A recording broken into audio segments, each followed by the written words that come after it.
안녕하세요. 반갑습니다. 네, 초기투자연구소입니다. 오늘 제가 준비한 영상은요, 자기 합리화에 대한 진실과 오해에 대한 내용이고요. 피처링으로 한 달 만에 200배 되는 코인 찾는 법에 대한 이야기도 나눠보도록 하겠습니다.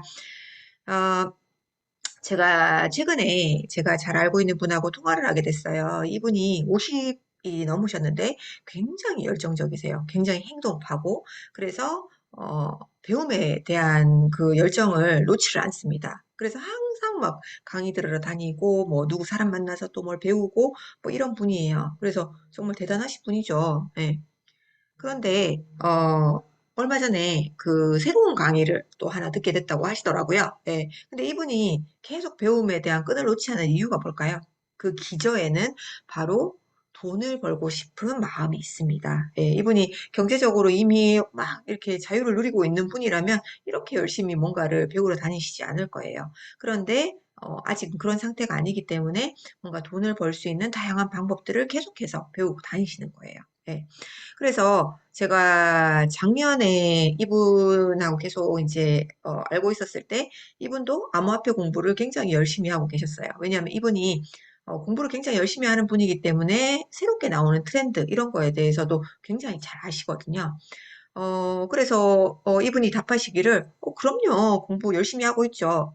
그런데 제가 생각하기에는 만약에 이분이 공부를 진짜 열심히 하신다면 이 암호화폐와 관련되지 않은 거를 공부하실 여유가 없을 텐데 이런 생각이 드는 거죠. 그래서 무슨 공부를 하고 계세요? 라고 물었어요. 그랬더니 이분이 뭐 시세 올랐는지 내렸는지 이런 거 있잖아요. 그리고 뭐 뉴스 같은 거 보는 거 정도? 네.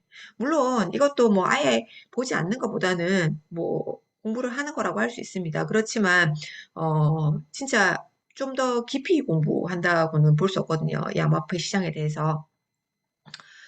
예를 들어서 그 암호화폐 관련해서 굉장히 핫한 키워드들이 있죠. 대표적으로 메타버스라는 것이 있습니다. 이 암호화폐를 떼놓고 얘기할 수 없는 거가 있는데 뭐 가상현실이라고도 하죠. 그리고 또 뭐 요즘 핫한 NFT하고도 굉장히 밀접한 관련을 갖고 있는 게 바로 이 메타버스라는 겁니다. 그래서 실제로 최근에 이 NFT 관련된 코인이 해외 거래소에 상장이 된 적이 있는데요. 이 코인이 무려 한 달 만에 얼마가 오른지 아세요? 네. 200배가 넘게 올랐습니다. 그러니까 한 10원짜리였던 게 2,000원이 넘은 거죠. 이 엄청나지 않나요? 이 200배라고 하면 또 수익률이 잘 와닿지가 않으실 텐데 100만 원만 살짝 던져놨어도 2억이 되는 수익률이고요. 내가 조금 과감하게 1,000만 원 투자하셨으면 20억 되는 수익률입니다. 예. 그냥 1,000만 원으로 강남 아파트 한 채 생기는 거예요. 예. 대단하지 않나요? 저는 이런 가능성 때문에 암호화폐 시장을 떠나지 못하고 있습니다. 암호화폐 시장 외에는 관심을 두지를 못하고 있습니다. 이런 가능성을 주는 시장이 없잖아요. 예. 물론 모든 코인들이 이런 가능성을 주는 게 아닙니다. 그런데 이런 가능성이 있다는 것 자체만으로도 굉장히 관심 가져볼 만하지 않나요? 예, 저는 그렇게 생각합니다. 예. 모든 게 가능성이잖아요. 그래서 어쨌거나 제가 이 메타버스에 대해서 공부해 보셨어요? 라고 했을 때 이분이 메타버스 잘 알죠. 이분은 뭐 물어보면 다 안다고 하거든요. 왜냐하면 어디서 느낌 다 들었거든. 그랬는데 공부를 하시냐고 물었더니 그거는 제가 넘볼 영역이 아닌 것 같더라고요. 굉장히 너무 어려워서 못하겠더라고 이렇게 얘기를 하시더라고요. 근데 이 메타버스도 이 공부를 해보시면 그렇게 안 어렵거든요. 예, 단지 처음에는 낯설기 때문에 심리적인 진입장벽이 높을 뿐이지 이걸 뭔가 하는 방법 자체가 그렇게 어렵진 않아요. 예. 사실 엄밀히 생각하면 세상에 쉬운 건 하나도 없죠. 예. 그런데 확실한 사실은요. 남들도 다 할 수 있는 거, 다 할 수 있다고 어떤 자신감을 주는 그것들에는 별로 먹을 것이 없습니다. 대표적인 것이 아파트 주식이잖아요. 지금처럼 다른 사람이 다 관심 가질 때보다는 사람들이 별로 관심 없었을 때, 그리고 그 하는 방법조차 잘 몰랐을 때, 그때 진짜 큰 돈을 번 겁니다. 그죠? 예. 근데 이분이 최근에 들었다는 강의도 사실은 남들이 다 관심 가지는 그런 강의였던 거예요. 사실 뭐 남들이 관심 가진다고 해서 뭐 내가 못할 거 없죠. 뭐 성과를 못 이룰 거란 보장은 없지만, 그래도 똑같은 자원을 투자했을 때 가성비를 한번 따져보자는 거죠. 이왕 내가 뭔가 돈을 들이고 뭔가 노력을 들일 때 이왕이면 예, 남들이 하지 않는 곳에서 예, 훨씬 더 뭔가 먹을 곳이 많은 곳에 투자를 하는 게 뭔가 결과물이 더 크게 나올 가능성이 높지 않겠어요? 그래서 제가 이분한테 이런 말씀을 드렸죠. 혹시 그 메타버스가 어려워서 못하겠다고 하는 게 혹시 자기 합리화는 아닐까요? 라고 말씀을 드렸죠. 그랬더니 이분이 아무 말씀을 못 하시는 거예요. 이 합리화라는 건요, 내가 어떤 것을 하지 않아도 괜찮은 이유예요. 예, 말은 이유라고 하지만 핑계라는 거죠. 왜냐하면 그 핑계가 있으면요, 내가 그것을 하지 않는 거에 대한 이유가 있기 때문에 마음이 굉장히 편해요. 예. 내가 그냥 안 하는 것보다는 이유가 있어서 안 하면 편하잖아요. 그래서 대표적으로 사람들이 많이 이야기하는 핑계가 돈이 없어서, 시간이 없어서 이런 얘기 많이 합니다. 그런데 우리 그 많은 명언들 중에 이런 말 있죠. 하고자 하는 사람에게는 방법이 보이고 하지 않고자 하는 사람에게는 핑계가 보인다. 정말 딱 맞는 말이에요. 딱 맞는 말. 저도 그런 경험이 있기 때문에 이렇게 말씀을 드릴 수 있는 거예요. 저도 역시나 뭔가가 하기 싫을 때, 예, 이 자기 합리화가 스물스물 올라옵니다. 예, 그래, 이러하니까 난 이걸 안 하겠어. 난 안 해도 괜찮아. 이렇게 자기 합리화를 하는 거죠. 그런데 내가 그것을 하지 않는 이유가 어떤 냉철한 분석에 의해서 어떤 결론을 내린 거라면, 예, 그건 괜찮아요. 예. 예를 들어서 메타버스 시장이 뭐 그렇게 매력적이지 않아. 뭐 앞으로 그렇게 커질 것 같지 않아. 그래서 안 하는 거라면 괜찮습니다. 이유가 예, 뭔가 분석적이잖아요. 근데 내가 어려워서, 내가 하기 싫어서 그런 주관적인 느낌 때문에 안 하는 거라면 굉장히 위험할 수 있다는 거죠. 가령 암호화폐 시장 같은 경우도 변동성이라는 어떤 치명적인 특징을 갖고 있습니다. 저는 약점이라고 하지 않는데요. 왜냐하면 사람마다 이것을 받아들이는 게 다르기 때문입니다. 그런데 어떤 사람들은 이 변동성 때문에 이 시장이 엄청난 기회라고 하고요. 어떤 사람은 변동성이 커서 가치가 없다라고 합니다. 자, 이 변동성을 엄청난 기회라고 받아들이는 사람들은요, 이 변동성이 과거에 어떤 기회를 줬는지, 변동성이 얼마나 대단한 초기 시장의 특징인지를 알기 때문입니다. 한편, 가치가 없다라고 생각하는 사람들은, 왠지 그게 위험해 보여서 하기 싫으니까 그냥 막연한 느낌으로 그렇게 판단을 하는 거예요. 예.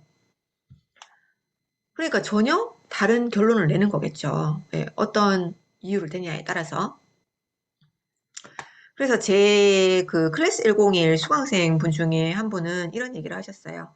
주변 사람들이 코인은 저번 불장 때 말고 이제 너무 알려져서 기회가 없다라고 말하는 걸 보니 아직 초점 같습니다. 오히려 제 주변엔 떠나는 분들이 많거든요. 그래서 자기는 더 열심히 하고 싶다는 거예요. 이것도 똑같아요.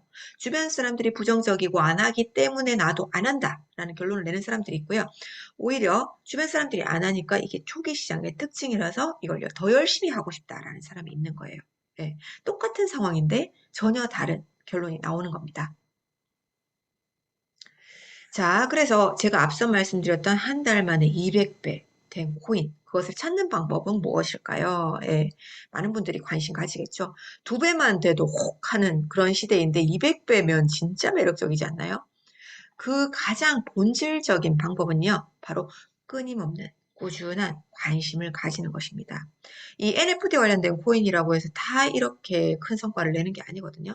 그렇기 때문에 본인이 평소 때 꾸준하게 계속 관심을 갖고 계셔야 어떤 가능성이 있는 코인이 나왔을 때, 아, 이거는 다른 NFT 코인들이랑은 뭐가 다르구나. 이거는 좀 베팅해 볼 만하겠다. 이런 식의 판단을 좀 해볼 수 있다는 거죠. 혹은 끊임없이 관심을 가지고 있어야 쏟아지는 정보 속에서 이런 게 나왔구나를 알 수 있는 거죠. 예. 이런 게 나왔는지조차도 모르는 사람 많거든요. 그래서 이렇게 끊임없는 공부를 하기 싫은 분들의 특징이 어때요? 예, 찍어주는 걸 굉장히 좋아합니다. 예, 그래서 뭐 사야 되는데, 예. 그래서, 이 진짜 찍어주는 리딩방들이 사라지지 않는 진짜 이유인 겁니다. 근데 리딩방에 들어가셔서 진짜 인생 역전하셨다는 분들 들어보셨어요? 저는 못 들어봤거든요. 그 리딩방에 한계가 있기 때문입니다. 제가 리딩방의 한계에 대해서는 다음번에 한번 영상으로 찍어 볼게요. 자, 왜 끊임없이 관심을 가지면 보이느냐? 공부하면 보이는 것들이 있습니다. 여러분들이 꾸준히 계속 공부를 하시잖아요. 무엇을 투자해야 될지가 정말 훤히 보입니다. 마치 어두운 곳에 이 조명등을 켜놓은 것처럼 보여요, 보여. 예. 이것을 어떻게 표현을 하면 알 수 있을까요?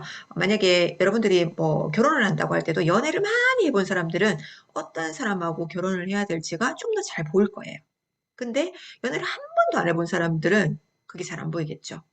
그래서 여러분들은 바로 단기간에 어떤 굉장히 고급 정보를 얻고 싶어 하지만 그 고급 정보는요, 엄청난 양을 먼저 쌓아 놓은 다음에 그것에서 비롯되는 게 바로 양질의 정보입니다. 그래서 일단 여러분들이 많은 양을 공부를 하셔야 돼요. 예. 그래서 제가 말씀드린 이런 것들은 사실 다 마찬가지예요. 재테크든 운동이든 공부든. 예. 여러분들이 꾸준히 계속해서 관심을 가지고 그것을 계속해서 뭔가 참여를 할 때 어떤 성과물이 보이기 시작한다는 거죠. 그리고 내가 하기 싫으면 자기 합리화를 쉽게 하게 된다는 것도 공통점입니다. 아마 우리 일상생활에서 우리가 행동이 필요한 것들은 다 해당되는 것들이 아닐까 싶고요. 여러분들이 자기 합리화를 경계해야 되는 이유는요, 내 인생 역전의 기회는 그렇게 자주 오지 않아요. 근데 정말 인생 역전의 기회가 왔을 때조차 내가 자기 합리화를 하고 있다면, 예, 나중에 돌이켜 봤을 때 얼마나 후회가 될까요? 예, 우리 인생은 대부분이 뭐 타이밍 아닙니까? 예, 뭐 실력보다도 내가 진짜 제대로 된 어떤 시장의 기회를 만나는 것, 그것이 정말 중요하기 때문입니다. 그래서 제가 오늘 준비한 내용은 여기까지고요. 여러분들이 어떤 것을 지금 하기는 해야겠는데 관심은 있는데 하지 않는 것들, 그것이 정말 냉철한 어떤 분석에 의한 결론인지 혹은 막연한 자기 느낌에 의한 자기 합리화인지 한번 생각을 해보시기 바랍니다. 그리고 만약에 그것이 그냥 자기의 막연한 주관적인 느낌에 의한 자기 합리화라면 다시 한번 그것에 대해서 되새겨 보시는 마음을 다잡아 보시는 그런 계기가 되시길 바랍니다. 이상 초기투자연구소였습니다.